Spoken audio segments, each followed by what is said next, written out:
Preso número 45873, Olmedo Esteban, tiene correspondencia. Gritó el guardia lanzándome un sobre amarillento a través de los barrotes. Después de 25 años, sigo siendo solo un número en este infierno de concreto. Reconocí la letra al instante. Era de Joaquín, mi hijo. El mismo que me había enviado a este lugar. El mismo que había testificado contra mí, diciendo que yo había robado los materiales y el dinero de la constructora Montemayor, donde ambos trabajábamos. La misma persona por la que yo había sacrificado todo, incluso mis propias comidas para que él pudiera estudiar. Y ahora, después de 5 años sin escribirme, decidí aparecer en mi vida nuevamente. Antes de continuar con mi historia, por favor haz clic en el botón de me gusta, suscríbete al canal y comenta desde dónde estás viendo. Después de 25 años preso, tu apoyo significa mucho para mí.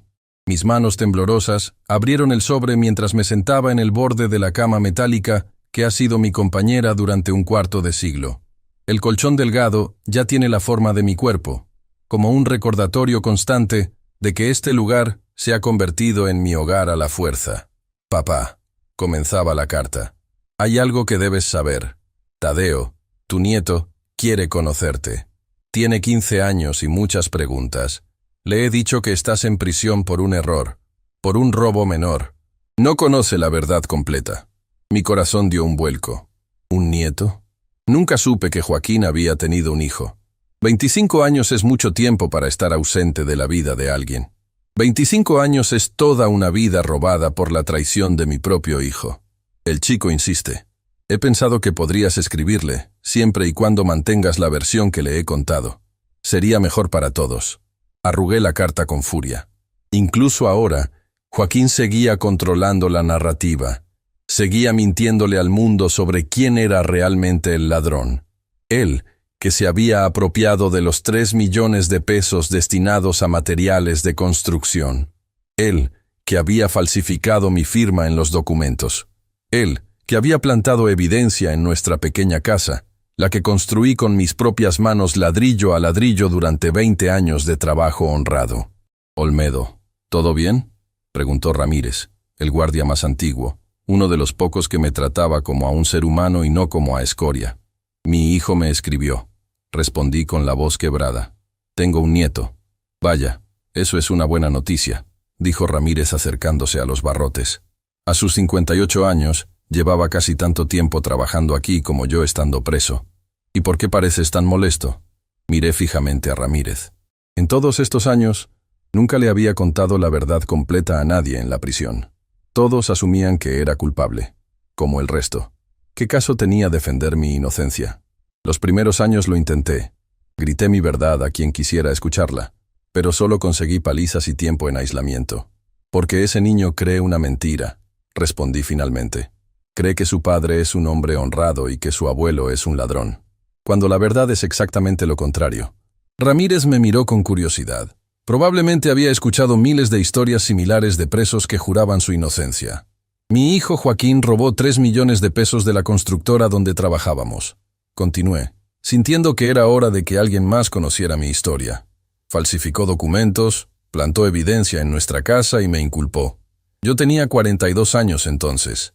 Ahora tengo 67 y sigo aquí, mientras él ha disfrutado mi dinero, mi casa, y ha criado a un hijo que ni siquiera sabe que existo. ¿Y nunca pudiste probarlo?, preguntó Ramírez, ahora claramente interesado. ¿Cómo iba a hacerlo? Era su palabra contra la mía, y él tenía educación, contactos, sabía hablar bien. Yo solo era un albañil con primaria incompleta. Además, las pruebas parecían claras. El dinero apareció bajo el piso de mi habitación.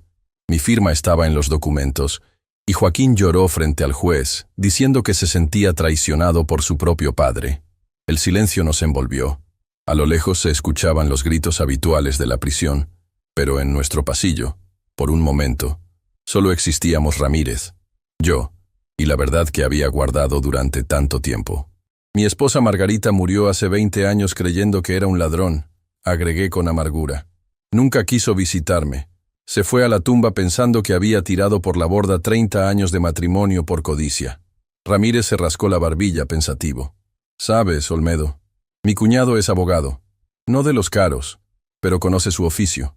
Quizás podrías hablar con él. Solté una risa amarga. Después de 25 años, los plazos para apelación vencieron hace décadas. Además, ¿qué pruebas nuevas podría presentar ahora? No sé, pero el muchacho, tu nieto, merece conocer la verdad. ¿No crees? Sus palabras me golpearon como un mazo. Tadeo, mi nieto, un chico de 15 años que vivía engañado, admirando a un padre que era un ladrón y un traidor. Un muchacho que podría terminar siguiendo los pasos de Joaquín si nadie intervenía. ¿Cómo se llama tu cuñado? Pregunté finalmente, sintiendo que una pequeña chispa de esperanza se encendía después de 25 años de oscuridad. Gilberto Montesinos, respondió Ramírez. Le hablaré esta noche. Esa misma tarde, sentado en la mesa de metal del comedor comunitario, comencé a escribir una carta, no para Joaquín, sino para Tadeo, mi nieto, mi sangre. El muchacho que podría ser mi redención o mi último clavo en este ataúd de concreto y hierro que ha sido mi vida durante un cuarto de siglo. Querido Tadeo, escribí con mi letra torpe de hombre que aprendió a escribir ya adulto. Soy tu abuelo Esteban. Hay mucho que debo contarte. Pero primero, quiero saber de ti. ¿Qué te gusta hacer? ¿Cómo te va en la escuela? Tu padre me ha dicho que quieres conocerme, y nada me haría más feliz. Me detuve, dudando si continuar con la farsa que Joaquín había creado, o comenzar a plantar semillas de la verdad. Decidí que, por ahora, seguiría el juego. Necesitaba ganarme la confianza del muchacho primero. 3 días después, recibí la visita del abogado Montesinos. Era un hombre bajo, con lentes gruesos y una expresión seria. Me miró como evaluándome mientras nos sentábamos en la sala de visitas. Mi cuñado Ramírez me ha contado su caso, dijo sin rodeos. Debo ser honesto, señor Olmedo. Después de tanto tiempo, las posibilidades de reabrir su caso son casi nulas. Lo sé, respondí. Pero quiero intentarlo. No solo por mí, sino por mi nieto. No quiero que crezca admirando a un ladrón. Montesinos asintió. Sacó una libreta y comenzó a tomar notas mientras yo le relataba todo de nuevo. Cómo Joaquín había comenzado a trabajar conmigo en la constructora, cómo había ascendido rápidamente gracias a sus estudios, cómo había ganado la confianza del dueño, el señor Montemayor, y cómo finalmente había desaparecido el dinero destinado al proyecto más grande que habíamos tenido. ¿Hubo algún testigo que pudiera haber corroborado su versión?, preguntó Montesinos. Sí, Soledad Quiroz, mi vecina. Ella vio cuando Joaquín llegó a casa con una maleta la noche antes de que me arrestaran. Pero cuando intentó testificar, Joaquín ya la había convencido de que yo estaba involucrado en negocios turbios. Le dijo que la maleta contenía herramientas que había comprado en el extranjero. ¿Y esta Soledad sigue viva? No lo sé. Hace muchos años que no sé nada de mi antiguo barrio. Montesinos cerró su libreta. Voy a investigar, señor Olmedo. No le prometo nada, pero hay técnicas forenses modernas que podrían ayudarnos si logramos acceder a los documentos originales. Las falsificaciones ahora se pueden detectar con métodos que no existían hace 25 años. Por primera vez en mucho tiempo, sentí que mi corazón latía con algo parecido a la esperanza, pero sabía que debía ser cauteloso. Las esperanzas rotas duelen más que no tener esperanza en absoluto. Hay algo más que debes saber, agregué. Joaquín me ha escrito pidiendo que mantenga su versión de la historia frente a Tadeo. Dice que le ha contado que estoy aquí por un error, por un robo menor. Montesinos frunció el ceño. Eso podría complicar las cosas. Si decidimos proceder, en algún momento tendremos que confrontar a su hijo. Y el chico se enterará de todo. Lo sé, respondí con pesar. Pero ya he perdido 25 años de mi vida por proteger una mentira. No perderé los años que me quedan también. Esa noche, en la soledad de mi celda, releí la carta de Joaquín. Había algo extraño en su repentino interés por conectarme con Tadeo. En 25 años, Joaquín apenas me había visitado una docena de veces, y siempre para asegurarse de que seguía manteniendo su versión de los hechos. ¿Por qué ahora? ¿Qué había cambiado? La respuesta llegó una semana después, cuando recibí mi primera carta de Tadeo. Querido abuelo, comenzaba con una letra pulcra y ordenada, muy diferente a la mía. Me alegra mucho poder escribirte al fin. Papá nunca quiso que lo hiciera antes, pero ahora que estoy investigando sobre nuestra familia para un proyecto escolar, ha tenido que ceder. Proyecto escolar. Ahí estaba la respuesta. Joaquín no había querido conectarnos. Había sido obligado por las circunstancias. Tengo muchas preguntas sobre ti y sobre lo que pasó. Papá solo dice que cometiste un error, que tomaste algo que no era tuyo y que por eso estás ahí. Pero la maestra nos ha pedido que investiguemos las historias familiares con detalle, y necesito saber más. Mi corazón se aceleró. Este proyecto escolar podría ser la oportunidad que había esperado durante 25 años. La oportunidad de que alguien escarbara en la verdad. También he estado hablando con la señora Quiroz, continuaba la carta. ¿La recuerdas? Vive a 3 casas de la nuestra. Me ha contado historias sobre ti, sobre cómo construiste nuestra casa ladrillo por ladrillo. Dice que eras el hombre más trabajador del barrio. Soledad Quiroz. Seguía viva, y al parecer, ya no creía la versión de Joaquín. La pieza más importante del rompecabezas estaba de vuelta en juego. Me gustaría visitarte, abuelo. Quiero conocerte en persona. Papá dice que no es posible por ahora, pero yo tengo el presentimiento de que me está ocultando algo importante. ¿Tú qué opinas? Terminé de leer la carta con lágrimas en los ojos. Tadeo no era un niño cualquiera. Era perspicaz, curioso, y sobre todo, parecía tener un sentido innato de la justicia. Mi nieto, mi sangre. Esa noche, en lugar de responder la carta de Tadeo, escribí una para Soledad Quiroz. Si ella estaba hablando con mi nieto, quizás ahora estaría dispuesta a escuchar mi versión de los hechos, a recordar lo que realmente vio aquella noche hace 25 años. Quizás, finalmente, la verdad tenía una oportunidad. «Apaga la luz, Olmedo», ordenó el guardia de turno. «Ya es hora de dormir». Obedecí, guardando mi carta inconclusa bajo el colchón. Mañana la terminaría y la enviaría con la ayuda de Ramírez. Por primera vez en 25 años, me acosté con un plan, con un propósito claro. Joaquín me había robado mi libertad, mi dinero, mi reputación y mi familia. Pero no le permitiría robarme a mi nieto también. No cuando finalmente tenía una oportunidad de limpiar mi nombre y recuperar aunque sea un fragmento de la vida que me fue arrebatada. Mientras miraba el techo de mi celda en la oscuridad, una frase resonaba en mi mente. 25 años es mucho tiempo, pero no demasiado para que la verdad salga a la luz. No demasiado para que la justicia, por fin, llegue a mi vida. 2 semanas pasaron antes de recibir respuesta de Soledad Quiroz. Durante ese tiempo, mi mente se debatía entre la esperanza y el miedo. ¿Y si Joaquín descubría que estaba intentando contactarla? ¿Y si ella seguía creyendo en su versión? El sobre llegó un martes por la mañana. Ramírez me lo entregó con una sonrisa cómplice. «Parece que tienes una admiradora, Olmedo», bromeó mientras me pasaba la carta a través de los barrotes. Mis manos temblorosas apenas podían sostener el papel. La letra pulcra y ordenada, típica de una maestra jubilada como Soledad, me devolvió instantáneamente a otra época, cuando éramos vecinos, cuando era un hombre libre. «Estimado Esteban», comenzaba la carta, «tu carta me ha dejado sin palabras. Durante años, creí la versión de Joaquín, pero siempre hubo algo que no me cuadraba en su historia. Ahora que he conocido a tu nieto Tadeo, las dudas han regresado con más fuerza». Mi corazón dio un vuelco. Soledad tenía dudas. Era más de lo que había esperado. «El chico es extraordinario, Esteban. Tiene tu mirada, esa manera tuya de observar todo con atención, de no perderse ningún detalle, y hace preguntas, muchas preguntas, preguntas que Joaquín evita responder». Sonreí al imaginar a mi nieto, con mis ojos, con mi curiosidad. «Tadeo vino a verme hace un mes, preguntando sobre ti para su proyecto escolar. Me di cuenta de que Joaquín le había contado una versión muy diluida de lo sucedido. Le dijo que habías robado materiales de construcción, no 3 millones de pesos. Le hizo creer que estabas cumpliendo una condena desproporcionada por un delito menor». Apreté los puños.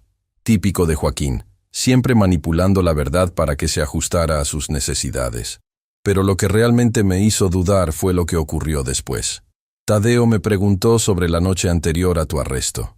Quería saber si yo recordaba algo inusual. Y entonces recordé la maleta. Esteban. Esa maleta grande que Joaquín llevaba cuando llegó a tu casa esa noche. Recordé cómo la protegía, cómo no la soltaba ni por un momento. Mi respiración se aceleró. Esa maleta, la que probablemente contenía el dinero robado, antes de que Joaquín lo escondiera bajo el piso de mi habitación para inculparme. Le conté a Tadeo sobre la maleta, sin insinuar nada, solo como un detalle que recordaba. La expresión de su rostro cambió. Me dijo que su padre le había contado que tú habías llegado esa noche con una bolsa misteriosa, que habías actuado de forma sospechosa. ¿Te das cuenta, Esteban? Joaquín invirtió la historia. Te puso a ti en su lugar. Cerré los ojos tratando de controlar la ira que me invadía. 25 años. 25 años en esta celda por culpa de esas mentiras. Hay algo más que debes saber, continuaba la carta de Soledad. La casa que construiste con tanto esfuerzo ya no existe. Joaquín la vendió hace años. Según Tadeo, su padre dilapidó todo el dinero en malas inversiones y apuestas. Ahora viven en un pequeño departamento rentado en las afueras de la ciudad. Sentí un nudo en la garganta. Mi casa, la que construí ladrillo a ladrillo durante 20 años, la que representaba cada gota de sudor, cada sacrificio, vendida por el hijo que me traicionó. Esteban, quiero ayudarte. Creo que después de tanto tiempo, merezco saber la verdad completa. Si estás dispuesto a contármela, tal vez podamos encontrar una forma de limpiar tu nombre. Por Tadeo. Ese muchacho merece saber quién es realmente su abuelo. Terminé de leer la carta con lágrimas en los ojos. Por primera vez en 25 años, alguien fuera de estos muros estaba dispuesto a escuchar mi versión. Alguien importante del pasado comenzaba a dudar de Joaquín. Esa misma tarde, recibí la visita del abogado Montesinos. Su expresión era más animada que en nuestro primer encuentro. «Tengo noticias, señor Olmedo», dijo mientras se sentaba frente a mí en la sala de visitas. «He estado investigando su caso y hay algo interesante. Los documentos originales de la constructora Montemayor aún existen. Están archivados en el juzgado, pero podemos solicitar acceso a ellos». «¿Y eso nos ayudaría?», pregunté, tratando de no ilusionarme demasiado. «Potencialmente sí. Si su hijo falsificó su firma, como usted afirma, un análisis forense moderno podría demostrarlo. Las técnicas actuales pueden detectar presiones, ángulos y patrones que eran imposibles de analizar hace 25 años. Por primera vez, la esperanza parecía tener una base real, tangible. «Hay algo más», añadió Montesinos, bajando la voz. «He contactado con un antiguo empleado de la constructora Montemayor, Rodolfo Guzmán. Trabajaba en contabilidad cuando ocurrió el robo. Lo recuerdo», dije, tratando de visualizar al hombre. Un tipo delgado, callado. Él mismo. Está jubilado ahora, pero dice recordar algunas irregularidades en los registros de esa época. Cosas que le parecieron extrañas, pero que nunca mencionó porque tenía miedo de perder su empleo. ¿Qué tipo de irregularidades? Transacciones que no cuadraban, registros de materiales que no coincidían con las compras reales. Guzmán cree que alguien en la empresa llevaba tiempo desviando dinero antes del gran robo, y tiene sus sospechas sobre quién podría ser. Mi mente trabajaba a toda velocidad. ¿Era posible que Joaquín hubiera estado robando durante meses antes del gran golpe? ¿Que el robo de los 3 millones fuera solo la culminación de un plan mucho más elaborado? ¿Y está dispuesto a hablar ahora? ¿Después de tanto tiempo?, pregunté. «Está enfermo, señor Olmedo. Cáncer terminal. Dice que quiere poner las cosas en orden antes de irse». Asentí, entendiendo perfectamente ese sentimiento. Cuando la muerte se acerca, las mentiras pesan demasiado. «Hay un problema, sin embargo», continuó Montesinos. «Para reabrir su caso necesitamos algo más que sospechas y recuerdos vagos. Necesitamos pruebas concretas. Y su hijo ha sido muy cuidadoso en borrar sus huellas. ¿Qué sugiere entonces? Que sigamos 2 caminos paralelos. Yo intentaré conseguir acceso a los documentos originales y hablaré con Guzmán para obtener una declaración jurada. Mientras tanto, usted debería mantener el contacto con su nieto y con la señora Quirós. Si Joaquín ha estado mintiendo durante tanto tiempo, es probable que haya cometido errores, que se haya contradicho en algún momento. Tadeo podría ser la clave para descubrir esas contradicciones». Asentí, pensando en la carta que debía escribir a mi nieto. ¿Cuánto podía revelarle sin ponerlo en una posición imposible frente a su padre? ¿Cómo ganarse su confianza sin destruir su mundo? «Una cosa más, señor Olmedo», añadió Montesinos mientras recogía su maletín. «He hablado con el juez Isauro Montalvo sobre su caso. Es conocido por revisar viejas sentencias cuando aparecen nuevas evidencias. Está dispuesto a escucharnos si conseguimos algo sólido. Esa noche, sentado en mi celda, escribí 2 cartas. La primera, para Soledad, contándole toda la verdad. cada detalle que podía recordar sobre aquellos días fatídicos.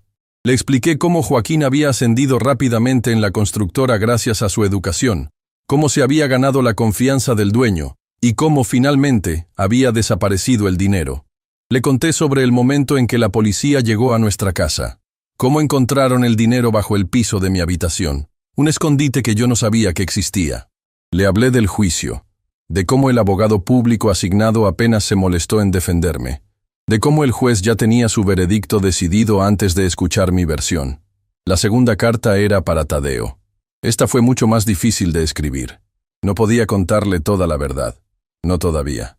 Pero tampoco quería seguir perpetuando la mentira de Joaquín.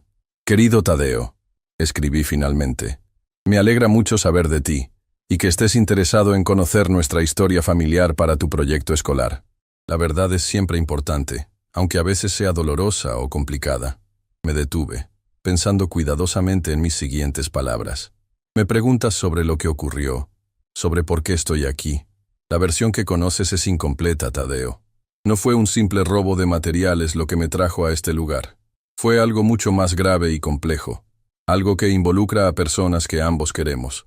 Era lo más cerca que podía estar de la verdad sin acusar directamente a Joaquín. Hay algo que puedes hacer por mí, si realmente quieres ayudarme con tu proyecto. Habla con la señora Quiroz. Ella estaba allí cuando todo ocurrió. Pregúntale específicamente sobre la noche anterior a mi arresto. Pregúntale quién llegó a casa con una maleta grande. Este detalle puede parecer insignificante, pero es más importante de lo que imaginas. Esperaba que Tadeo entendiera la insinuación, que comenzara a cuestionar la versión de su padre. También me gustaría que hablaras con un hombre llamado Rodolfo Guzmán. Era el contador de la constructora donde trabajábamos tu padre y yo. Quizás él pueda ofrecerte una perspectiva diferente para tu proyecto. Era arriesgado mencionar a Guzmán. Si Joaquín se enteraba, podría intentar silenciarlo antes de que hablara con Tadeo.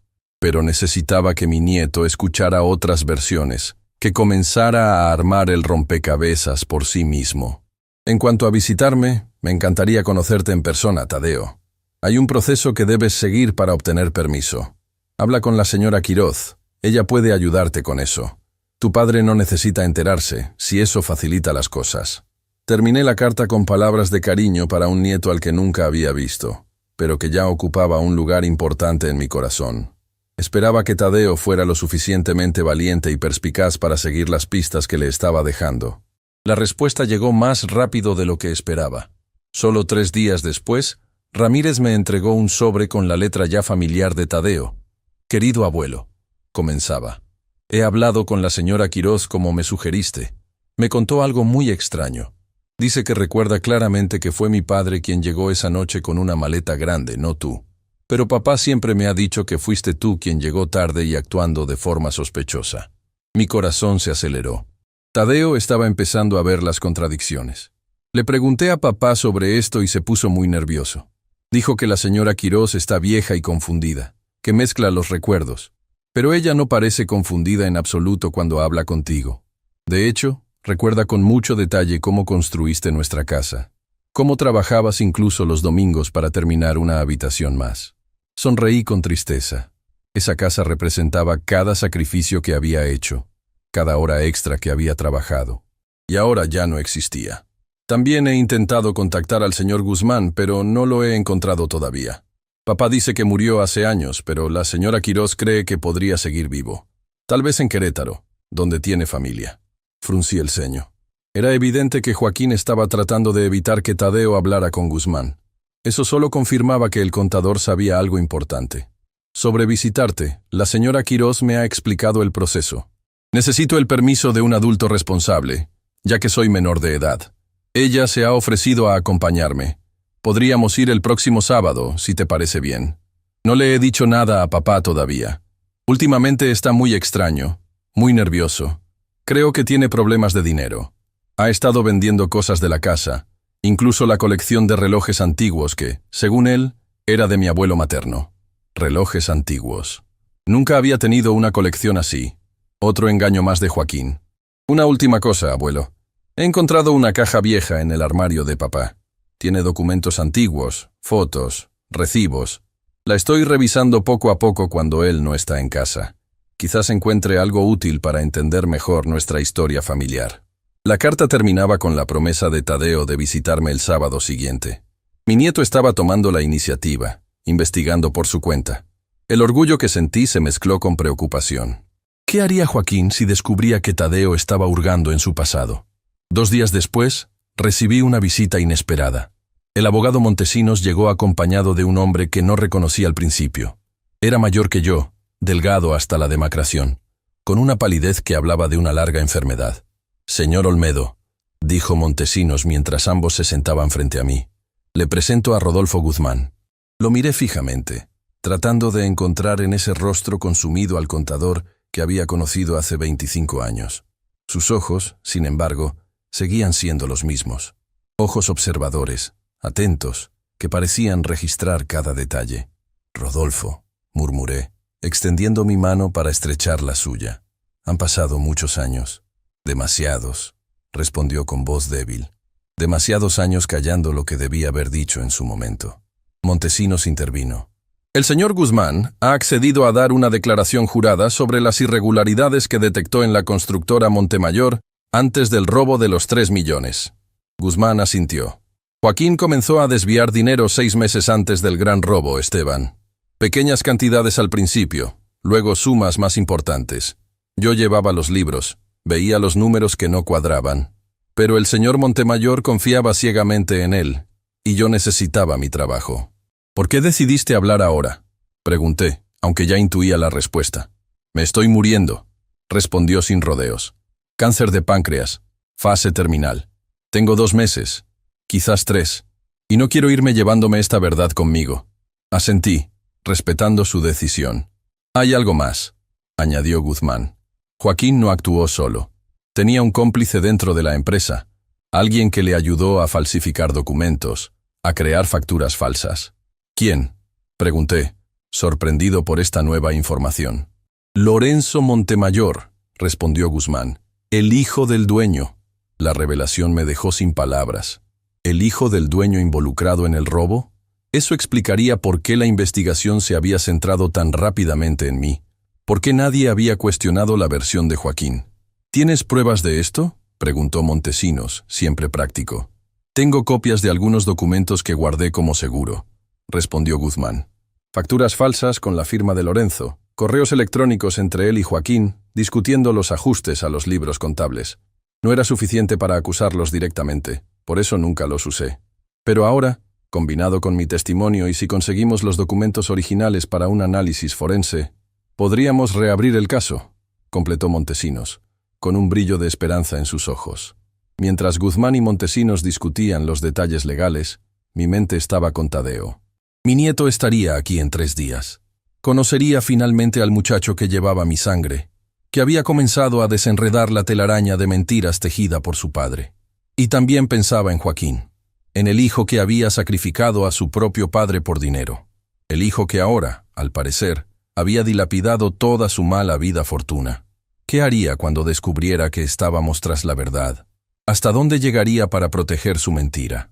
La respuesta a esa pregunta me aterrorizaba, porque conocía a mi hijo mejor que nadie, y sabía que, acorralado, Joaquín era capaz de cualquier cosa. El sábado llegó más lento que nunca. Me desperté antes del amanecer, incapaz de dormir por la emoción y el nerviosismo. Hoy conocería a mi nieto. Hoy vería por primera vez el rostro de Tadeo. «Tienes visita a las 11, Olmedo», me informó Ramírez durante el desayuno. «Parece que es un día especial».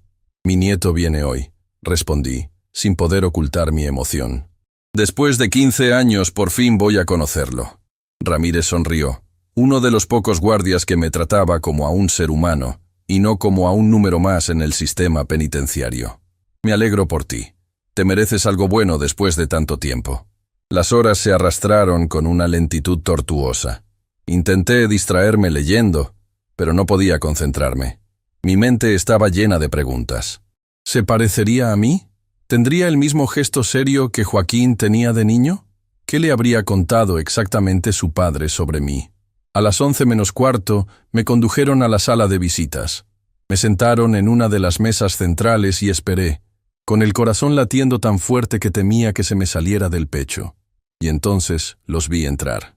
Soledad Quirós, más envejecida de lo que recordaba pero con la misma mirada amable, y a su lado, un muchacho alto y delgado, con mi misma mandíbula cuadrada y mis ojos, esos ojos que me devolvían la mirada desde el espejo cada mañana. Tadeo, mi nieto. Me puse de pie, tambaleándome ligeramente. El chico se quedó inmóvil un momento, observándome, estudiándome con una intensidad que me recordó a mí mismo. Luego avanzó con paso decidido y, para mi sorpresa, me abrazó fuerte.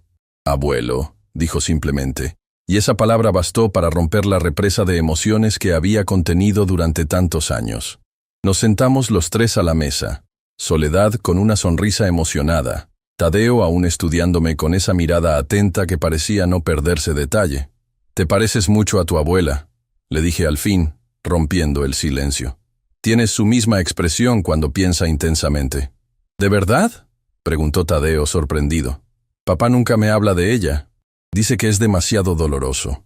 «Tu abuela Margarita era una mujer extraordinaria», intervino Soledad. «Fuerte, trabajadora, con un gran sentido de la justicia. Murió creyendo que yo era culpable», añadí con amargura. «Eso es lo que más me duele de todo esto». Tadeo asintió, como si procesara cada palabra, cada gesto. «Abuelo, he estado investigando para mi proyecto escolar. He hablado con varias personas del viejo barrio, no solo con la señora Quirós. Nadie parece creer que fueras capaz de robar. Todos te recuerdan como un hombre honrado, trabajador». «Lo era», respondí simplemente. «Lo soy. También encontré algo en esa caja que te mencioné», continuó Tadeo, bajando la voz y mirando a su alrededor para asegurarse de que ningún guardia estaba lo suficientemente cerca para escuchar. «Fotos viejas, documentos y esto». Sacó discretamente de su bolsillo un pequeño papel doblado y me lo pasó bajo la mesa. Lo tomé con cuidado y lo abrí sobre mi regazo. Era un recibo, amarillento por el tiempo, de una agencia de viajes, un pasaje a Panamá a nombre de Joaquín Olmedo, con fecha del día siguiente al robo. Papá siempre dijo que nunca intentó huir, que se quedó para enfrentar el escándalo cuando te arrestaron, explicó Tadeo. Pero este recibo demuestra que planeaba escapar, completé, sintiendo que una pieza más del rompecabezas encajaba en su lugar. Probablemente cambió de planes cuando la policía me arrestó a mí en lugar de a él. Vio una oportunidad mejor, quedarse, heredar todo lo mío y no ser perseguido. Tadeo asintió gravemente. «Hay más, abuelo. He encontrado extractos bancarios antiguos, grandes sumas de dinero entrando y saliendo de una cuenta a nombre de papá en los meses previos al robo. Demasiado dinero para su salario de entonces». Lo miré con orgullo y asombro. Mi nieto no solo era inteligente, sino valiente. Estaba investigando a su propio padre, enfrentándose a una verdad que podría destruir su mundo. «Tadeo», intervino Soledad con tono preocupado. «¿Tu padre sabe que estás aquí hoy?» El muchacho negó con la cabeza. «Le dije que iba a la biblioteca a investigar para mi proyecto. No sospecha nada». «Debes tener cuidado», le advertí, sintiendo una punzada de miedo por él. «Joaquín puede ser impredecible cuando se siente acorralado». «Lo sé», respondió Tadeo con una madurez impropia de sus 15 años. «Lo he visto enfadarse cuando le hago demasiadas preguntas. Por eso empecé a investigar por mi cuenta». «¿Qué más has descubierto?», pregunté, cada vez más impresionado con mi nieto. «He buscado información sobre Lorenzo Montemayor, como me sugeriste en tu última carta. Ahora vive en Monterrey. Es un empresario importante. Pero lo interesante es que él y papá siguen en contacto. Los vi juntos hace un mes, discutiendo acaloradamente en un café. Papá parecía estar pidiéndole algo, casi suplicando. Intercambié una mirada significativa con Soledad. Esto confirmaba lo que Guzmán nos había contado sobre la complicidad entre Joaquín y Lorenzo. «También he hablado con el abogado Montesinos», continuó Tadeo. «Me buscó en la escuela. Me contó que están reuniendo pruebas para reabrir tu caso». «¿Montesinos te contactó?», pregunté, sorprendido y algo preocupado. No habíamos acordado involucrar directamente a Tadeo en los aspectos legales. «Yo lo contacté a él», aclaró Tadeo. «Encontré su número en tus cartas. Pensé que podría ayudarme con mi proyecto escolar». El chico sonrió, y por primera vez vi en él un destello de picardía. El proyecto escolar se había convertido en una excusa perfecta para su investigación. «Abuelo», continuó, ahora más serio, Hay algo más que debes saber. Papá está en problemas, grandes problemas. Tiene deudas, muchas deudas. Escuché una llamada telefónica. Lo amenazaban. Decían que si no pagaba pronto irían por mí. Un escalofrío me recorrió la espalda. Si Joaquín estaba siendo amenazado, si sentía que su hijo estaba en peligro, ¿hasta dónde llegaría para conseguir dinero? ¿Qué haría si descubría que Tadeo estaba ayudando a probar mi inocencia? Tadeo, quizás deberías alejarte de todo esto, sugerí, sintiendo que mi deseo de justicia se enfrentaba a mi instinto de proteger a mi nieto. Es demasiado peligroso. No, respondió firmemente. He vivido 15 años creyendo una mentira. 15 años sin conocer a mi abuelo. No voy a dar marcha atrás ahora. Su determinación me recordó tanto a Margarita que sentí un nudo en la garganta. Mi esposa había tenido esa misma firmeza, esa misma convicción inquebrantable. Además, añadió, he tomado precauciones. He hecho copias de todos los documentos importantes y las he dejado en un lugar seguro. Y no estoy solo en esto. La señora Quirós me ayuda, y ahora también el abogado Montesinos. Soledad asintió, apoyando a Tadeo. Y el juez Montalvo está interesado en el caso. Es conocido por su integridad, por corregir viejas injusticias. Suspiré, sabiendo que no podría disuadirlos. Y en el fondo, no quería hacerlo. Después de 25 años, la verdad estaba finalmente a nuestro alcance. ¿Cuál es el plan entonces?, pregunté. Montesinos presentará una solicitud formal para reabrir el caso, explicó Soledad. Con el testimonio de Guzmán, los documentos que Tadeo ha encontrado y el análisis forense de las firmas, podría haber suficientes pruebas para al menos conseguir una revisión. Mientras tanto, continuó Tadeo, seguiré recopilando información. Hay algo más en esa caja que aún no he podido revisar a fondo. Un cuaderno viejo con anotaciones de papá. Está en clave, pero creo que puedo descifrarlo. ¿Y si Joaquín descubre lo que estás haciendo?, pregunté, sin poder ocultar mi preocupación. Por eso vengo a verte como parte de mi proyecto escolar, respondió Tadeo con una sonrisa astuta. Es la excusa perfecta, y papá está demasiado preocupado por sus propios problemas para prestar mucha atención. La visita continuó durante 1 hora más. Tadeo me hizo muchas preguntas sobre mi vida antes de la prisión, sobre su abuela, sobre cómo había construido nuestra casa. Le conté historias que había guardado durante 25 años, observando cómo sus ojos se iluminaban al escuchar sobre su herencia, sobre la familia que nunca llegó a conocer. Cuando el guardia anunció que el tiempo de visita había terminado, sentí una mezcla de tristeza y esperanza. Tristeza por tener que despedirme, esperanza porque por primera vez en 25 años sentía que la justicia era posible. Volveré el próximo sábado, prometió Tadeo mientras me abrazaba para despedirse. Y traeré más información. Lo vi alejarse junto a Soledad, caminando con esa mezcla de determinación y vulnerabilidad tan propia de la juventud. Mi nieto, el chico que estaba arriesgando su relación con su padre para ayudar a un abuelo que apenas conocía. 3 días después, recibí una visita inesperada. El juez Isauro Montalvo, un hombre de aspecto severo pero mirada amable, vino personalmente a verme a la prisión. «Señor Olmedo», me saludó formalmente mientras nos sentábamos en una sala privada, lejos de los oídos de otros presos o guardias. «He estado revisando su caso a petición del abogado Montesinos». «Se lo agradezco, señor juez», respondí, impresionado de que un magistrado de su nivel se tomara la molestia de visitarme personalmente. «He de ser honesto con usted», continuó el juez. «En mis 30 años de carrera he visto muchos casos de personas que claman ser inocentes. La mayoría no lo son, pero en su caso hay irregularidades que no puedo ignorar». «¿Qué tipo de irregularidades?», pregunté, sintiendo que la esperanza crecía en mi pecho. Para empezar, la rapidez con la que se desarrolló el juicio. Menos de 2 meses entre el arresto y la sentencia. Para un caso de esa magnitud, es inusualmente rápido.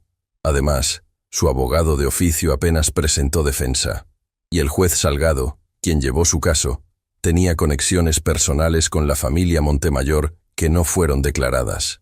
«¿Conexiones personales?», pregunté, sorprendido por esta nueva información. El juez Salgado era primo hermano de la esposa del señor Montemayor, el dueño de la constructora. Un claro conflicto de intereses que debería haber sido motivo para que se recusara del caso. Sentí que la rabia y la indignación me invadían. Todo había sido una farsa desde el principio. Un juicio amañado para proteger al verdadero culpable. ¿Qué significa esto para mi caso?, pregunté, tratando de mantener la calma. Significa que hay base legal para solicitar una revisión completa, respondió el juez. Especialmente si a esto le sumamos las nuevas pruebas que están apareciendo, el testimonio de Guzmán, los documentos encontrados por su nieto y los resultados preliminares del análisis grafológico de su supuesta firma en los documentos de la constructora. ¿Resultados preliminares?, pregunté, sorprendido. No sabía que el análisis ya había comenzado. Montesinos consiguió acceso a algunos de los documentos originales, explicó el juez. Los expertos están casi seguros de que las firmas fueron falsificadas. La presión, los ángulos, ciertos patrones inconscientes que todos tenemos al escribir, no coinciden con otras muestras conocidas de su firma. Por primera vez en 25 años, sentí que la justicia era más que una palabra vacía. Era una posibilidad real, tangible.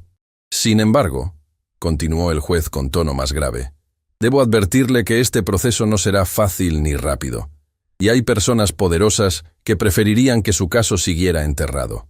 Lorenzo Montemayor tiene influencia, contactos, y su hijo, mi hijo hará lo que sea necesario para protegerse, completé, conociendo demasiado bien a Joaquín. El juez asintió. Precisamente. Por eso quiero pedirle algo, señor Olmedo.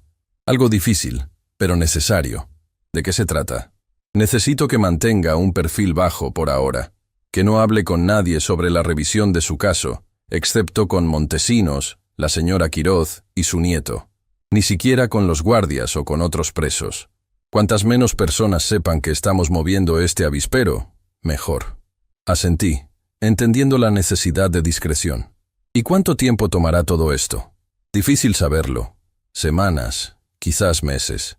Los procesos legales son lentos, especialmente cuando se trata de revertir una sentencia tan antigua, pero le prometo que estamos avanzando. El juez se puso de pie para irse, pero se detuvo un momento más. Una última cosa, señor Olmedo. Su nieto, Tadeo, es un joven excepcional. Vino a verme a mi despacho, ¿sabe? Trajo documentos, hizo preguntas precisas, inteligentes. Me recordó a mí mismo a su edad, cuando decidí que quería dedicar mi vida a la justicia. Sonreí con orgullo. Tiene lo mejor de su abuela, su inteligencia, su sentido de lo correcto. Protéjalo, añadió el juez con tono sombrío. Su padre sabrá pronto, si no lo sabe ya, que el chico está investigando. Y por lo que hemos descubierto sobre Joaquín Olmedo, no es un hombre que se detenga ante nada cuando se siente amenazado. Esas palabras me persiguieron durante los días siguientes. Mi preocupación por Tadeo crecía con cada hora que pasaba. ¿Y si Joaquín descubría lo que estaba haciendo? ¿Y si tomaba represalias contra su propio hijo? El jueves por la noche recibí una visita urgente de Montesinos. Su rostro descompuesto me dijo que algo grave había ocurrido antes incluso de que pronunciara palabra. Es Tadeo, dijo finalmente, confirmando mis peores temores. Joaquín ha descubierto que estaba investigando. Lo ha enviado a un internado en Monterrey, lejos de todos nosotros. Y hay más. Ha presentado una denuncia contra la señora Quiroz por influir negativamente en su hijo menor de edad. Sentí que el mundo se derrumbaba a mi alrededor. Tadeo, mi nieto, mi esperanza, ahora estaba en manos de Joaquín, lejos de cualquier ayuda. ¿Cómo se enteró?, pregunté, sintiendo que la rabia me consumía. No estamos seguros. Quizás encontró los documentos que Tadeo había copiado, o tal vez alguien lo vio viniendo aquí. Lo importante ahora es que el chico está aislado, probablemente sin forma de comunicarse con nosotros. ¿Y Soledad? ¿Está bien? Por ahora sí. La denuncia es ridícula y probablemente será desestimada, pero ha conseguido asustarla, que era lo que Joaquín pretendía. Me sentí culpable, terriblemente culpable. Por mi deseo de justicia, había puesto en peligro a mi nieto y a una anciana que solo intentaba ayudarme. ¿Qué podemos hacer?, pregunté desesperado. Seguir adelante con el proceso legal, respondió Montesinos firmemente. Ahora más que nunca. El juez Montalvo está preparando una orden para que se analicen todos los documentos originales del caso. Y Guzmán ha entregado su declaración jurada completa, con fechas. cantidades, detalles precisos sobre cómo Joaquín y Lorenzo desviaron el dinero. Pero, Tadeo, no podemos hacer nada por él directamente, no ahora. Legalmente, Joaquín tiene todo el derecho a decidir dónde estudia su hijo. Pero si conseguimos demostrar tu inocencia, si logramos que se reabra el caso y que Joaquín sea investigado, entonces Tadeo será libre. Asentí, sabiendo que Montesinos tenía razón. La mejor forma de ayudar a mi nieto ahora era continuar con el proceso legal, presionar para que la verdad saliera a la luz lo antes posible. Esa noche, en la soledad de mi celda, escribí una carta más, no para Tadeo, que probablemente no podría recibirla en ese internado controlado por su padre. No para Soledad, que ya estaba haciendo más de lo que podía pedirle. Esta carta era para Joaquín. «Hijo», escribí, sintiendo que la palabra quemaba en el papel. «Sé lo que has hecho. Sé que has enviado a Tadeo lejos para evitar que descubra la verdad. Pero es demasiado tarde. La verdad ya está en movimiento, y ni tú ni Lorenzo podréis detenerla». Seguí escribiendo, dejando que 25 años de dolor, rabia y decepción fluyeran a través de mis palabras. Le recordé todo lo que había sacrificado por él, cada hora extra de trabajo, cada peso ahorrado para su educación. Le hablé de su madre, de cómo había muerto creyendo que yo era un ladrón. Le conté sobre las pruebas que habíamos reunido, sobre el testimonio de Guzmán, sobre el análisis de las firmas falsificadas. «Aún estás a tiempo de hacer lo correcto, Joaquín», concluí. «Por Tadeo. Ese muchacho merece saber la verdad. Merece tener un padre capaz de asumir sus errores. Un padre mejor de lo que tú fuiste como hijo». Sellé la carta sabiendo que probablemente nunca la enviaría. Era más para mí que para Joaquín. Una forma de liberar todo lo que había guardado durante tantos años. Sin embargo, mientras la guardaba bajo mi colchón, tuve la certeza de que la batalla final se acercaba. Joaquín había movido ficha, aislando a Tadeo, intimidando a Soledad. Ahora nos tocaba a nosotros. Y esta vez, teníamos algo que nunca tuvimos hace 25 años. Pruebas, aliados y, sobre todo, la determinación de que la verdad, por fin, saliera a la luz. Lo que no sabía entonces era que Joaquín tenía un plan mucho más peligroso que simplemente alejar a Tadeo o intimidar a Soledad. Un plan que pondría en riesgo no solo mi caso, sino la vida misma de quienes intentaban ayudarme. Una semana después del traslado de Tadeo al internado, recibí una visita inesperada. El guardia Ramírez me despertó antes del amanecer, su rostro sombrío iluminado apenas por la tenue luz del pasillo. «Olmedo, levántate. Tienes una visita urgente».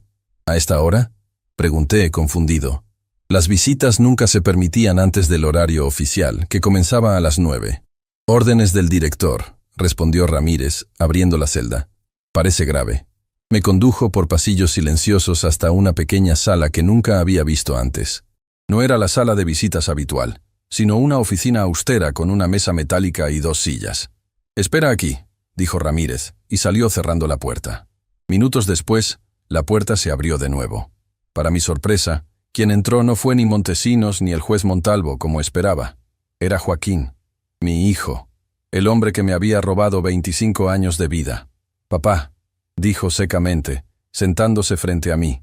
Lo observé detenidamente. A sus 47 años, Joaquín mostraba signos de una vida difícil que no esperaba ver. Profundas ojeras, el rostro demacrado, las manos ligeramente temblorosas. No era la imagen del hombre próspero que había imaginado disfrutando de mi dinero y mi casa. «¿A qué debo el honor?», pregunté sin poder evitar el tono amargo. «Después de 5 años sin visitarme, ¿qué te trae aquí tan temprano?». «Sabes perfectamente por qué estoy aquí», respondió, inclinándose hacia mí.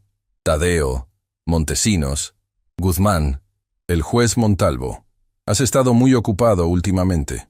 Igual que tú, enviando a tu hijo a un internado para que no descubra la verdad». Joaquín sonrió, pero era una sonrisa fría, calculadora. «¿La verdad? ¿Tu versión de la verdad?». Tadeo estaba confundido, influenciado por esa vieja entrometida de Quirós. «Lo envié al internado por su propio bien». «Lo enviaste para silenciarlo», corregí. «Igual que presentaste esa denuncia falsa contra Soledad. Estás asustado, Joaquín. Asustado porque finalmente la verdad está saliendo a la luz». Por un momento, Vi un destello de algo en sus ojos. ¿Miedo? ¿Culpa? Desapareció tan rápido que no pude identificarlo. Escúchame bien, papá, dijo, bajando la voz. He venido a ofrecerte un trato. El último que obtendrás de mí. No me interesan tus tratos. Te interesará este. Detén ahora mismo todo este circo legal. Dile a Montesinos que abandone el caso. Convence a Guzmán de que retire su testimonio. A cambio, dejaré que Tadeo te visite regularmente, cada mes, y te enviaré dinero para que tus últimos años aquí sean más cómodos. Lo miré fijamente, incapaz de creer lo que estaba oyendo. Después de todo lo que había hecho, aún tenía la audacia de ofrecerme un soborno. ¿De verdad crees que puedes comprarme? ¿Que renunciaré a limpiar mi nombre por unas visitas y algo de dinero? No seas ingenuo, respondió Joaquín, su tono endureciéndose. No tienes opciones reales. ¿Crees que después de 25 años alguien va a reabrir tu caso? ¿Que un juez va a aceptar el testimonio de un moribundo y unos documentos viejos? El juez Montalvo parece pensar que sí. Joaquín soltó una risa despectiva. Montalvo es un idealista. Pero este no es un mundo para idealistas, papá. Es un mundo para gente práctica, gente que sabe cómo funcionan realmente las cosas. Gente como tú, dije, sin ocultar mi desprecio. Gente que traiciona a su propia familia por dinero. Vi cómo la máscara de control de Joaquín se agrietaba momentáneamente. No tienes ni idea de lo que estás hablando. No sabes nada sobre mis razones. Entonces ilumíname.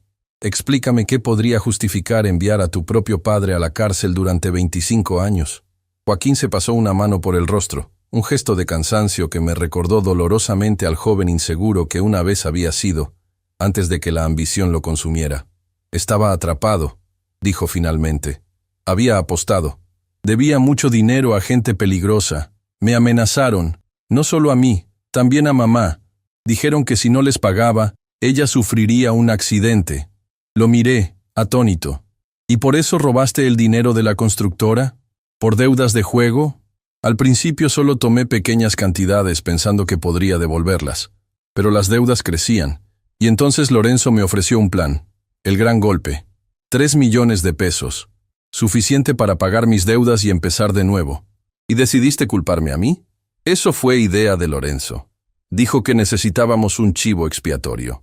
Alguien que pareciera culpable. Él falsificó tu firma en los documentos. Yo escondí parte del dinero bajo el piso de tu habitación la noche antes del arresto. La maleta. La que Soledad había visto. Ahora todo encajaba. ¿Y tu madre? ¿Margarita sabía la verdad?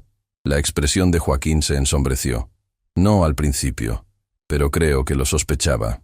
Hacia el final, antes de morir, me preguntó directamente. No pude mentirle a la cara. Así que murió sabiendo que su hijo había traicionado a su esposo, que yo era inocente. Sentí una mezcla de alivio y dolor. Al menos Margarita había conocido la verdad antes de partir. Pero el dinero se acabó, ¿verdad? Continué, observando el desgaste evidente en Joaquín. Lo despilfarraste todo. Las cosas se complicaron, admitió. Lorenzo me traicionó. Se quedó con la mayor parte. Luego vinieron malas inversiones, más apuestas intentando recuperar lo perdido, y ahora estoy de nuevo endeudado, con la misma gente peligrosa. Y Tadeo está en peligro, concluí, entendiendo ahora su desesperación.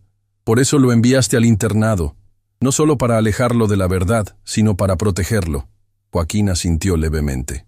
Necesito dinero, mucho dinero, rápido, y Lorenzo tiene ese dinero. Pero ahora me está chantajeando. Dice que si tu caso se reabre, si hay una investigación, él se asegurará de que yo cargue con toda la culpa. Así que viniste a pedirme que detenga todo para salvarte. Otra vez. Para salvarnos a todos, corrigió Joaquín. Si Lorenzo se siente acorralado, no sé de qué sería capaz. Ya ha amenazado a Guzmán. ¿Qué? La alarma me invadió. ¿Ha amenazado a Guzmán? Lorenzo tiene contactos en todas partes. Se enteró del testimonio que Guzmán preparó para el juez. Ayer envió a alguien a visitarlo al hospital. Solo una advertencia, por ahora. Pero la próxima vez, sentí que la sangre se me helaba. Guzmán, enfermo terminal, ahora también estaba bajo amenaza por intentar hacer lo correcto. ¿Y qué hay de Montesinos? ¿Del juez Montalvo? ¿También están en peligro? Joaquín no respondió, pero su silencio fue suficiente confirmación. Esto ha ido demasiado lejos, dije, golpeando la mesa con frustración. Necesitamos detener a Lorenzo antes de que lastime a alguien. ¿Detenerlo? ¿Cómo? Es intocable. Tiene dinero, influencia, contactos. Tenemos pruebas, Joaquín. Tu testimonio podría ser la pieza final. Mi hijo me miró como si hubiera perdido la razón. ¿Mi testimonio? ¿Estás sugiriendo que me incrimine a mí mismo? Estoy sugiriendo que hagas lo correcto, por una vez en tu vida. Por Tadeo, por tu hijo. Vi el conflicto en su rostro, la lucha interna entre el instinto de autopreservación y lo que quedaba de su conciencia. No puedo ir a la cárcel, dijo finalmente. No sobreviviría ni un año aquí dentro. No tienes que hacerlo, hay otra manera. Le expliqué mi plan, uno que había estado formándose en mi mente mientras hablábamos. Joaquín cooperaría con el juez Montalvo, proporcionando un testimonio completo contra Lorenzo Montemayor, detallando cómo él había sido el cerebro detrás del robo, cómo había falsificado mi firma, cómo había orquestado todo el encubrimiento. A cambio, el juez Montalvo podría ofrecerle un acuerdo, una sentencia suspendida, quizás arresto domiciliario, a cambio de su cooperación total. No era justicia completa, pero era un compromiso que podría funcionar. Lorenzo vendrá a por mí, dijo Joaquín, claramente asustado. Me matará. No si está tras las rejas. Con tu testimonio, el de Guzmán, y todas las pruebas que hemos reunido, tiene pocas posibilidades de escapar. Es él o tú, Joaquín. Y esta vez, no puedes sacrificarme a mí. Vi el momento exacto en que tomó su decisión. Un leve hundimiento de hombros, una exhalación resignada. Está bien, dijo finalmente. Hablaré con el juez Montalvo. Le contaré todo. Y Tadeo, añadí, necesita volver a casa. Necesita estar seguro. Lo traeré de vuelta, prometió Joaquín. Hoy mismo. Mientras veía a mi hijo marcharse, sentí una extraña mezcla de emociones. Rabia por lo que me había hecho, alivio por haber finalmente escuchado la verdad de sus propios labios y una preocupación persistente. Joaquín había cedido demasiado fácilmente, y conocía a mi hijo lo suficientemente bien como para saber que nunca se rendía sin tener un plan alternativo. Mis sospechas se confirmaron 2 días después, cuando Montesinos vino a verme con noticias alarmantes. Joaquín ha desaparecido, me informó, su rostro grave. Fue a buscar a Tadeo al internado como prometió, pero nunca llegaron a casa. La policía los está buscando ahora. Sentí que el suelo se abría bajo mis pies. ¿Crees que está huyendo? ¿Llevándose a Tadeo con él? Es una posibilidad. O quizás... Montesinos dejó la frase inconclusa, pero ambos estábamos pensando lo mismo. Quizás Lorenzo Montemayor había decidido eliminar el problema de raíz. Necesitamos encontrarlos, dije, desesperado. Tadeo podría estar en peligro. El juez Montalvo ha contactado con las autoridades de todo el estado. También hay una orden de vigilancia en las fronteras y aeropuertos. Los encontrarán. Pero los días pasaron sin noticias. Cada hora que transcurría aumentaba mi angustia. ¿Dónde estaban? ¿Estarían a salvo? Una semana después del desaparecimiento de Joaquín y Tadeo, recibí una carta. No tenía remitente, y el guardia que me la entregó dijo que había sido dejada en la recepción de la prisión sin más explicación. La abrí con manos temblorosas, reconociendo inmediatamente la letra de Tadeo. Querido abuelo, comenzaba. Si estás leyendo esto, significa que estamos a salvo. No puedo decirte dónde estamos, por nuestra seguridad y la tuya. Papá finalmente me contó toda la verdad.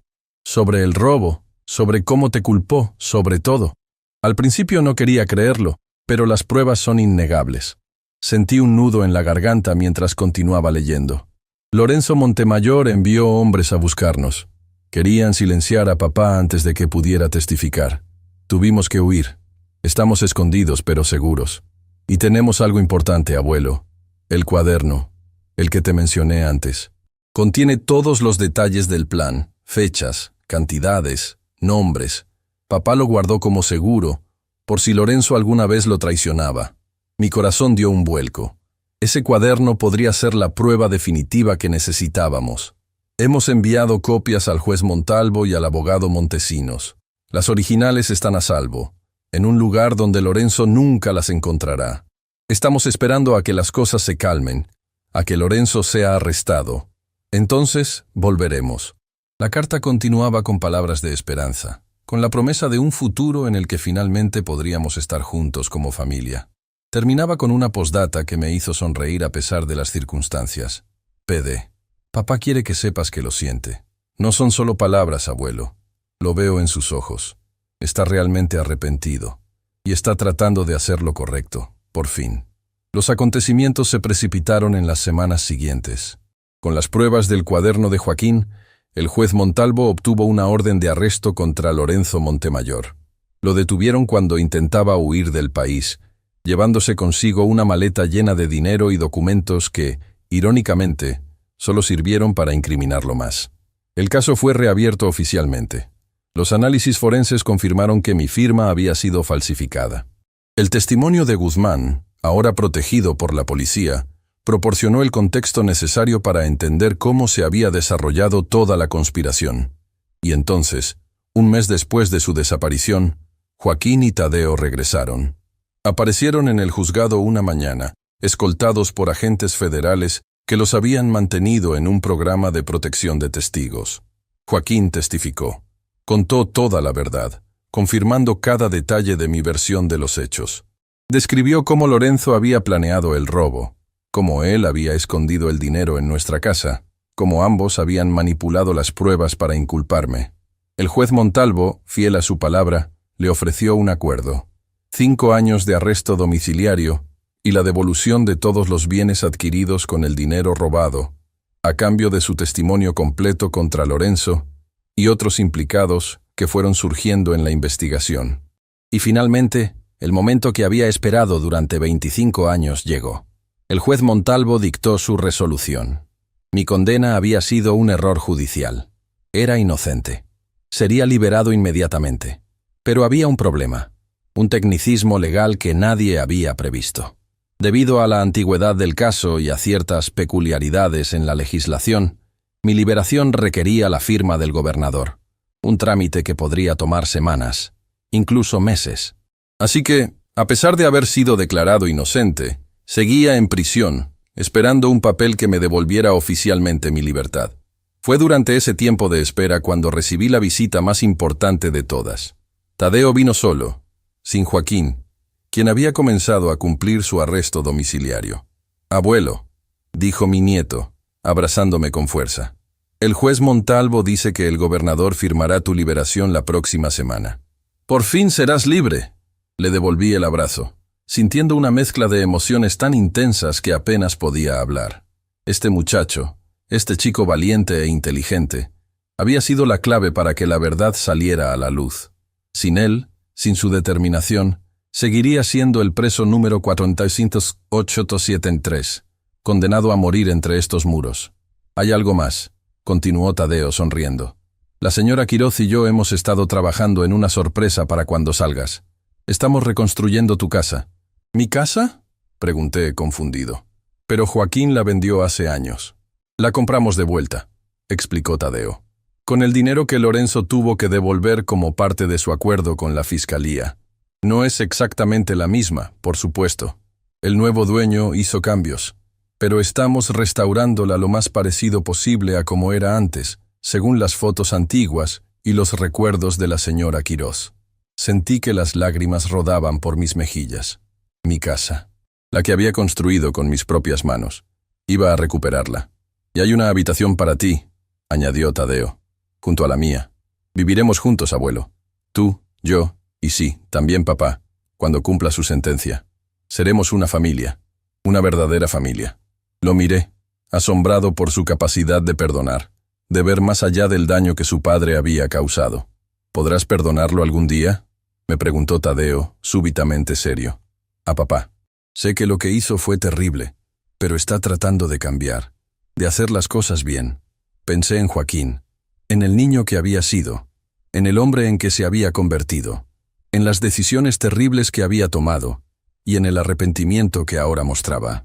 «El perdón es un camino», respondí finalmente. «Un camino largo.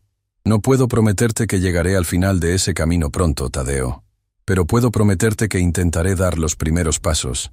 Mi nieto asintió, satisfecho con esa respuesta honesta. Cuando se fue, Me quedé pensando en todo lo que había ocurrido, en los 25 años perdidos y en el futuro que ahora se abría ante mí. Un futuro fuera de estos muros.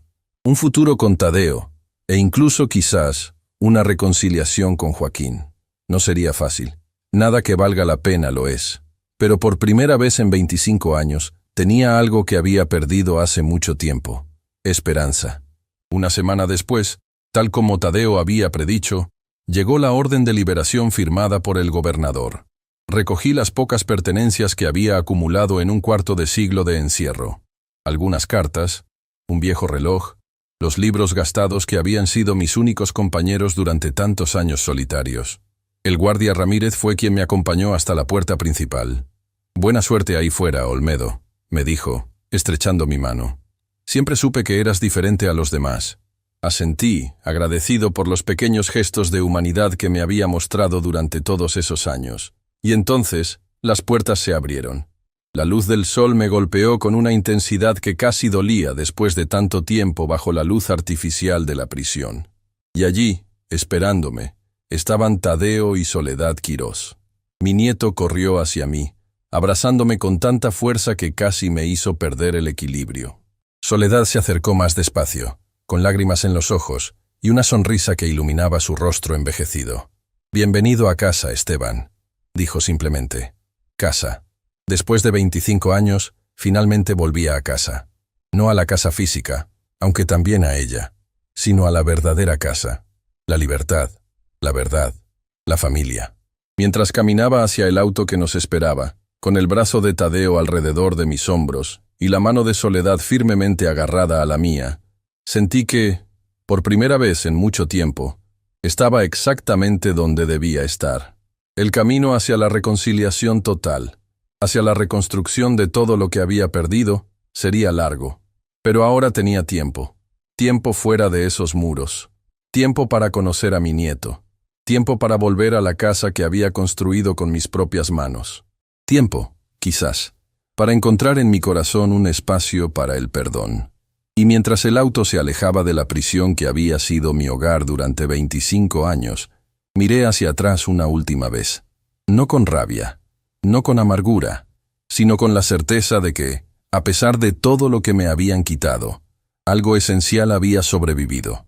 Mi dignidad, mi verdad, y ahora, finalmente, mi libertad. Si te conmovió mi historia de injusticia y redención, no olvides suscribirte y activar las notificaciones. Cada semana comparto historias reales que, como la mía, te dejarán sin aliento hasta el final.